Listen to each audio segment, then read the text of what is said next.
আসসালামু আলাইকুম, welcome to my channel. কেমন আছেন সবাই? আলহামদুলিল্লাহ আমরা ভালো আছি। তো আজকে আরেকটি নতুন রেসিপি নিয়ে আপনাদের কাছে হাজির হয়েছি। আমার আজকের রেসিপি হচ্ছে পাটিসাপটা, পুরে ভরা পাটিসাপটা পিঠা। কিভাবে বানাতে হয় সেই রেসিপিটা আপনাদের সাথে আমি শেয়ার করব আজকে। হয়তো আপনারা সবাই জানেন এই পাটিসাপটা পিঠা কিভাবে বানাতে হয়, পুরে ভরা পাটিসাপটা। তারপরেও যারা নতুন ইউজার আছেন, নতুন রাঁধুনি আছেন, তাদের জন্য আমার এই রেসিপি। আশা করি আপনাদের অনেক ভালো লাগবে। যদি ভালো লাগে অবশ্যই একটা লাইক দিবেন আর ফ্রেন্ডস অ্যান্ড ফ্যামিলির সাথে শেয়ার করবেন। আর আমার রেসিপিটা আপনাদের কাছে কেমন লেগেছে সেটা কমেন্ট করে জানাবেন। হ্যালো গাইস, আসসালামু আলাইকুম। কেমন আছেন সবাই? আমাদের ভিডিও কেমন লেগেছে কমেন্ট করবেন আর লাইক করবেন, সাবস্ক্রাইব করবেন, সাপোর্ট করবেন, পাশে থাকবেন। তো চলুন দেখে নেওয়া যাক পাটিসাপটার পিঠা কিভাবে বানাতে হয়, পাটিসাপটার পুর কিভাবে রেডি করতে হয়, দুইটাই দেখব। এখানে আমি পুর রেডি করার জন্য আগে ইনগ্রেডিয়েন্টসগুলো রেডি করে নিব। এর জন্য আমি একটা বাটি নিয়েছি এবং একটা চামচ নিয়েছি। এর মধ্যে আমি বাটিতে 2 চামচ চালের গুঁড়া দিয়ে দিব। এটা শুকনা হোক ভিজা হোক যে কোনো চালের গুঁড়া আপনারা ইউজ করতে পারবেন। আমি এখানে শুকনো চালের গুঁড়া ইউজ করতেছি। এখন এখানে এর মধ্যে আমি 1 কাপ পরিমাণ দুধ দিয়ে দিচ্ছি এবং 2 চামচ চালের গুঁড়া দিয়ে একটা পেস্ট বানিয়ে নিব এবং পেস্টটা আমি একপাশে রেখে দিব।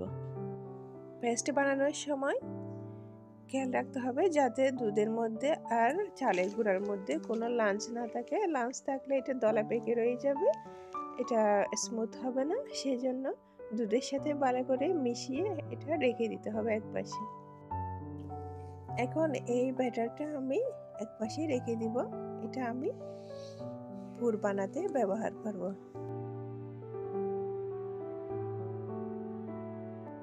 আর এদিকে একটা বাটি নিয়ে নিয়েছি। এখন বাটির মধ্যে আমি 2 কাপ পরিমাণ চালের গুঁড়া দিয়ে দিচ্ছি এবং এর সাথে আমি অ্যাড করে দিচ্ছি পরিমাণ মতো লবণ। এখানে আন্দাজ বুঝে লবণটা দিবেন, কেননা লবণ যদি বেশি হয় তাহলে নাস্তা খেতে ভালো লাগবে না। এবং এর সাথে অ্যাড করে দিচ্ছি 1 কাপ পরিমাণ গুঁড়া দুধ এবং এর সাথে অ্যাড করে দিব আধা কাপ পরিমাণ ময়দা। এখন সবগুলো ভালো করে আমি মিশিয়ে নিব। এখানে আমি দিয়েছি চালের গুঁড়া, দুধের পাউডার, ময়দা, চিনি আর একটু করে লবণ। সব কিছু দেওয়ার পর আমি ভালো করে মিক্স করে নিব। এরপর পানি দিয়ে আমি একটা ব্যাটারে পরিণত করে নিব। আপনারা চাইলে এটা হ্যান্ড জুস দিয়ে করতে পারবেন, এটা হাত দিয়ে করতে পারবেন। তো এখন এটা আমি হ্যান্ড জুস দিয়ে মিক্স করে নিচ্ছি। আপনারা চাইলে হাত ব্যবহার করে পারবেন। এখন সব উপকরণ ভালো করে মিক্স হয়ে গেছে। এখানে আমি অল্প অল্প পানি দিয়ে এটা একটা ব্যাটারে রেডি করে নিব। একসাথে বেশি পানি দিতে যাবেন না, সেক্ষেত্রে লাঞ্চ থেকে যাওয়ার চান্স থাকে। এখন ব্যাটারটা রেডি হয়ে গেছে, কিন্তু ব্যাটারটা একটু ঘন, এর মধ্যে আর একটু পানি দিতে হবে।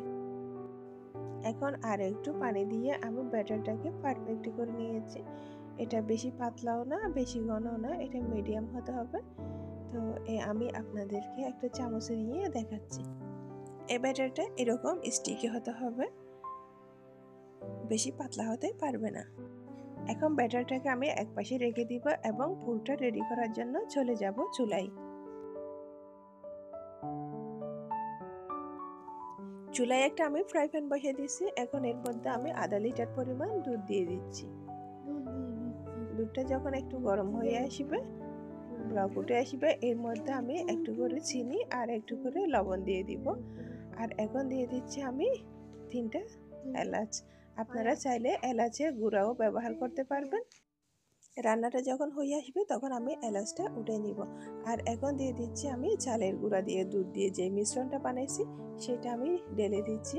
সেটা ঢেলে দেওয়ার আগে আমি চামচ দিয়ে আরও একটু ভালো করে নেড়ে মিশিয়ে নিয়েছি, কেননা চালের গুঁড়া নিচে দিয়ে বসে থাকে। তো এটা যদি আমি একেবারে ঢেলে দিই সেক্ষেত্রে সবগুলো পারফেক্টভাবে পড়বে না, সেই জন্য এটা একটু নেড়ে ডালতে হবে। এখন এর সাথে আমি দিচ্ছি টেস্ট অনুযায়ী পরিমাণ মতো চিনি।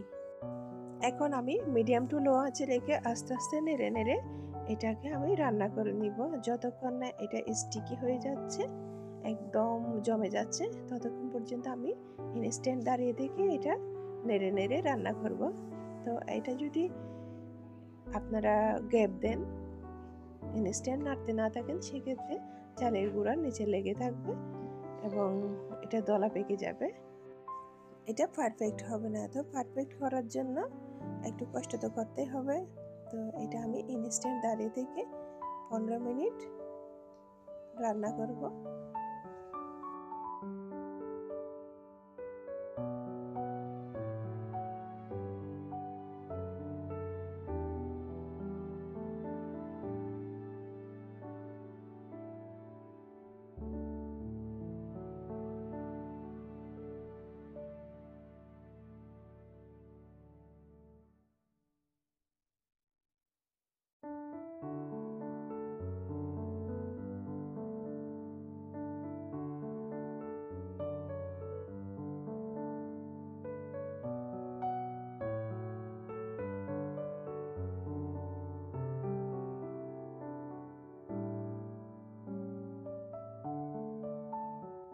তো দেখলেন তো 15 মিনিট পর এটা কীরকম স্মুথ হয়ে গেছে, স্টিকি হয়ে আসছে।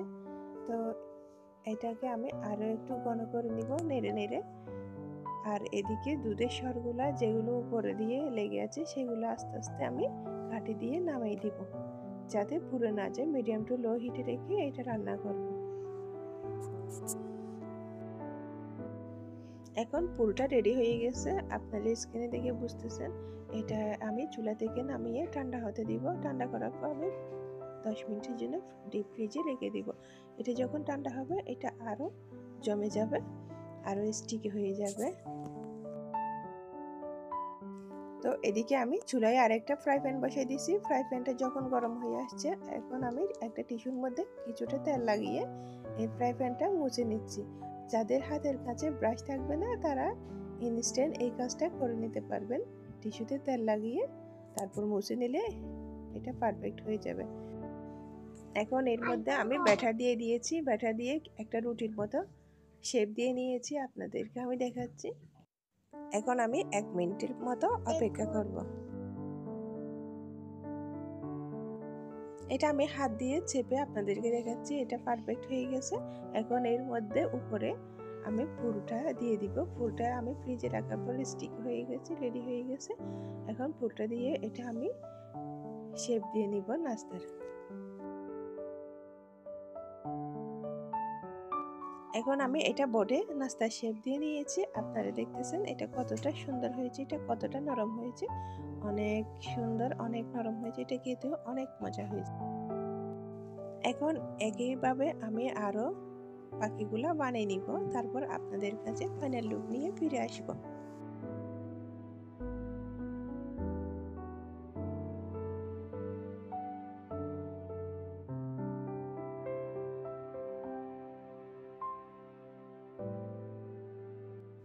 এই যে আমার সবগুলো নাস্তা রেডি হয়ে গেছে। তো এখন আমি সবগুলো বানিয়ে ফেলেছি। এখন আপনাদেরকে আমি দেখাচ্ছি ফাইনাল লুক। দেখলেন তো কতটা সুন্দর হয়েছে, এটা খেতেও অনেক মজা হয়েছে। এই রেসিপিটা অবশ্যই আপনারা বাসায় ট্রাই করবেন। এটা অনেক মজার রেসিপি, এটা সবাই পছন্দ করে।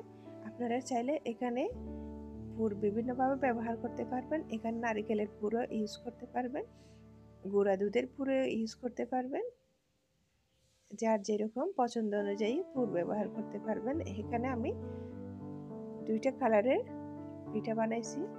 এখন আমি একটা খেয়ে আপনাদেরকে দেখাচ্ছি, এটা অনেক মজা হয়েছে। তো আপনারা বাসায় ট্রাই করবেন, ইনশাল্লাহ অনেক সুন্দর হবে, অনেক মজা হবে।